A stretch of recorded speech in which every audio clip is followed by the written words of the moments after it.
Welcome back. So there's been a little bit of drama in the Facebook group, linked to the related blog post here below, on the subject of Bates' method. And here's the thing. Vision improvement, the way that Endmyopia advocates, the way that I advocate, is a set of tools. It isn't the only set of tools. It's not necessarily an infallible set of tools, but it's a set of tools. You want better eyesight. Here's a system, here's an approach, here's some tools to help you do that. And the reason I created these tools is because I couldn't find something else out there to help with my eyesight. I didn't start off with this over a decade ago trying to reinvent the wheel. It's like, I'm not the kind of person who will go out and fix my own car. If there's a professional mechanic who has a garage, who's got tools, who has experience, I'll take my car there. I am not the sort of person who prides himself in doing things the hard way. And not to say that that's good or bad, but it's not my way. So when well over a decade ago, I went in search for answers, I went far and wide. I mean, I went to a lot of countries, I talked to a lot of people, Western medicine professionals, Eastern medicine ideas. I went pretty far out there trying to find answers. And it turned out to be so much of a journey that I've come to be somewhat particular about tools for improving your eyesight. And Bates' method is another set of tools that I've tried in the past, didn't work for me. What really in particular bothered me about that approach is William Bates was way ahead of his time. The guy was amazing.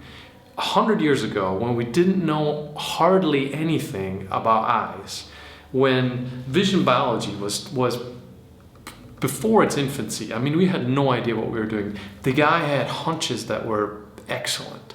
And if optometry would have followed along that path, I think we wouldn't have this myopia problem today. So I'm not against William Bates.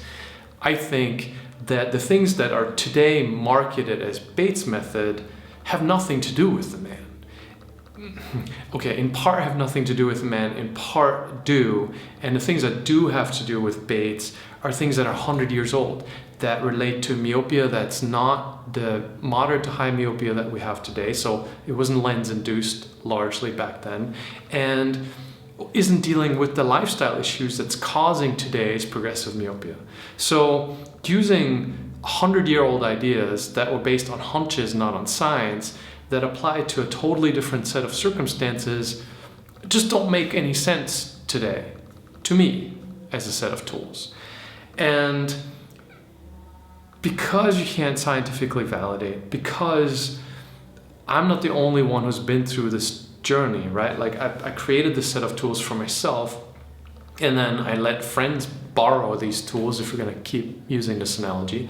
And then other people started using these tools. And it turns out, I mean, over the last decade, that's thousands of people, including all the many, many student reports you see on Endmyopia today, links below, a Facebook group that, as of this video, I've just started like a number of weeks ago, is almost at 1,000 members. I mean, clearly the set of tools has a following and is fairly effective. Did I just lose my train of thought? Kitties.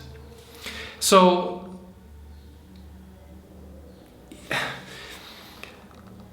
for the most part, the people that come to me, I've heard many, many times the things I've tried in the past and the things that didn't work for them. And Bates' method comes up a lot. And the discussions I've had in the past, especially once I started getting more of an idea of how the eye works, how myopia happens, what may be effective in reversing myopia, the Bates teachers didn't really have excellent answers for me. It was the things that I refer to as unicorn farming, things that are just based on emotions and quaint ideas that just, for my mindset, when I like to validate things, that doesn't really work for me. And then when you combine with that the rates of progress, you know, when you quantify it, when you say, okay, let's have 100 people do these eye exercises, how many of them improve their vision consistently, by how much? The answers get really murky. And when it comes to the Endmyopia method, the answers don't get murky at all. The more people you put through it, the clearer the answers get. And we talk about this in other videos quite a bit, like how fast can you improve your eyesight, what should you expect, what are you doing? All these things should be quantifiable, and the more people that do it, that use it, the more it should show how effective it is. And I don't see that with Bates' method, and I don't see that with Bates' method again because it's a very antiquated idea. It's like horse and buggies were a great advance in a certain period of time. You know, when you're walking, if somebody came up with an idea, hey, but let's put 4 wheels on this cart and let's put a horse in front of it, that was amazing, right? Today, you take a Tesla cart, that's amazing. So there's a whole bunch of advancements that were made in the last 100 years in our understanding of the eye, in understanding of vision biology, and that Bates' method eye exercises just simply don't address. And it's fine for people to disagree. I'm not saying I'm the only right way. I'm saying when it comes to a set of tools, if you're asking me what will improve my eyesight effectively, I'm saying I don't see Bates' method doing that. Now, it could. You might be watching this, you might love Bates' method, and you might feel all upset that I'm against it. And it's not that I'm saying you're bad and you're wrong. What I'm saying, in my experience, I found that approach, that investment of time, that use of that set of tools to be less than effective.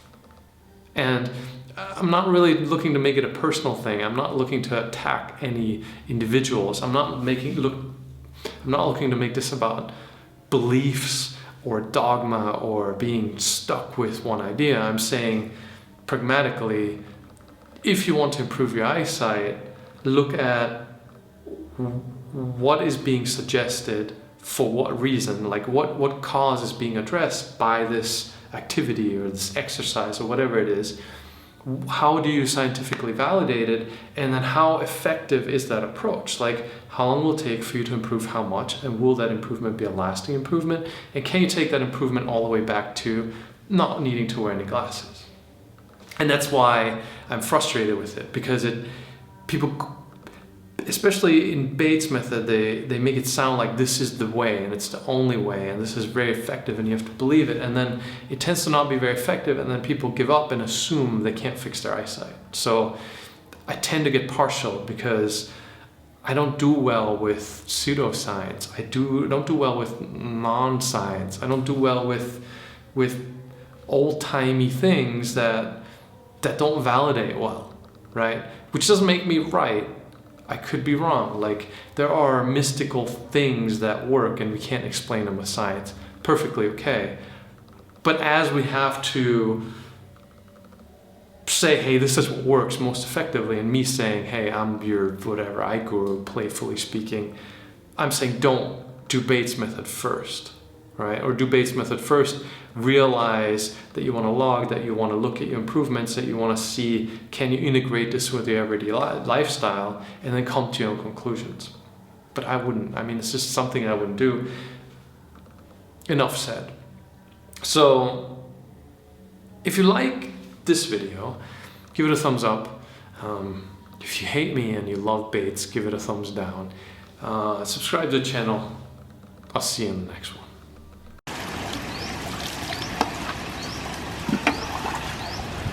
Thank you.